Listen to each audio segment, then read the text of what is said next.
ఈరోజు cabbage curry చేస్తున్నాను.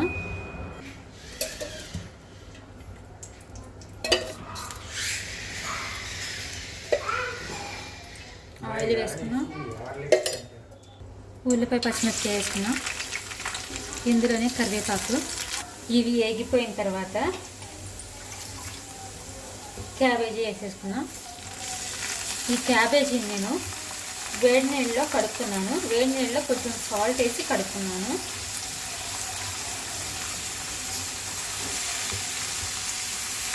కొంచెం సేపు మూత పెట్టుకుని మగ్గించుకుందాము.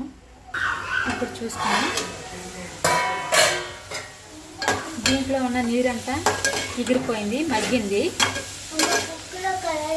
ఇప్పుడు పసుపు వేసుకుందాం. ఇందులో ఆయిల్ పైకి వచ్చేంత వరకు మగ్గించుకోవాలి. మనము సరిపడా కారము, రుచికి తగినంత సాల్ట్,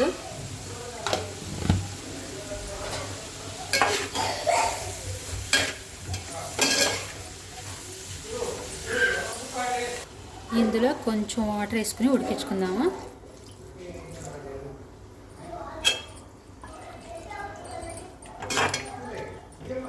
కొంచెం వాటర్ వేసుకుని మూత పెట్టుకుని ఉడికించుకుందాం.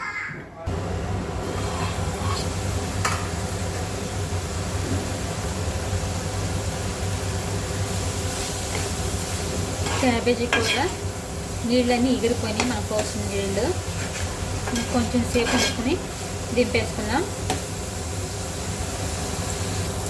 క్యాబేజీ కూర రెడీ అయిపోయింది. నూనె కూడా పైకి వచ్చేసింది. ఇక రెడీ అయిపోయినట్టు. లేదా ఆపేసుకుందాము.